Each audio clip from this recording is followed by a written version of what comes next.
বিসমিল্লাহির রহমানির রহিম।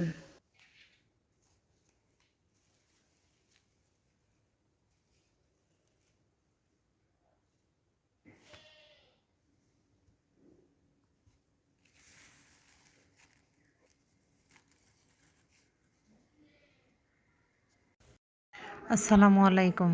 আজকে দেখাবো সজনে শাকের ভর্তা রেসিপি। কড়াইয়ে দিয়ে দিচ্ছি সজনে শাক,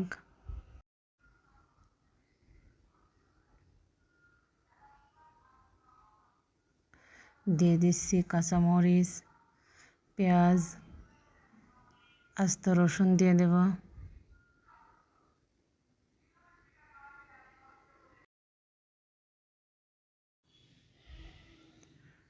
স্বাদ মতো লবণ দিয়ে দিচ্ছি।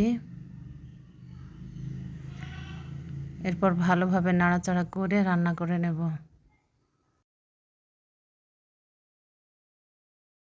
যতক্ষণ না পানিটা শুকিয়ে আসে ততক্ষণ নাড়াচাড়া করে রান্না করে নেব। পানিটা শুকিয়ে আসলে ঠান্ডা করে নেব।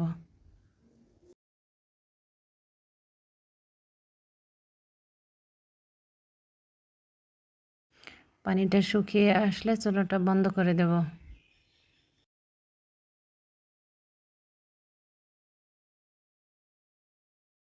এই তো পানিটা শুকিয়ে এসছে, ঠান্ডা করে নেব। ঠান্ডা হয়ে গেছে, ব্লেন্ডার জগে নিয়ে নেব, নিয়ে ব্লেন্ড করে নেব। এরপর ফোড়নে দিয়ে দিচ্ছি সরিষার তেল, রসুন, শুকনো মরিচ, জিরা দিয়ে ভালোভাবে ভেজে নেব। সামান্য একটু হলুদ গুঁড়ো দিয়ে দেব। আগে থেকে ব্লেন্ড করে রাখা সজনে শাক দিয়ে দেব, দিয়ে ভালোভাবে নাড়াচাড়া করে রান্না করে নেব।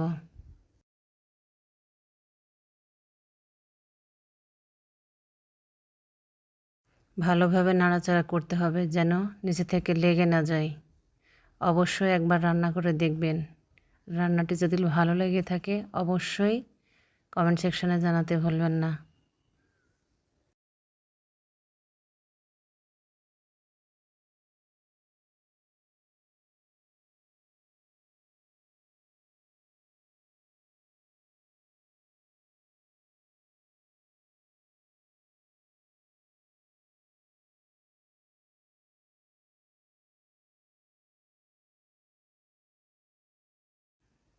এই তো রান্নাটা হয়ে গেছে, বাটিতে তুলে নিচ্ছি।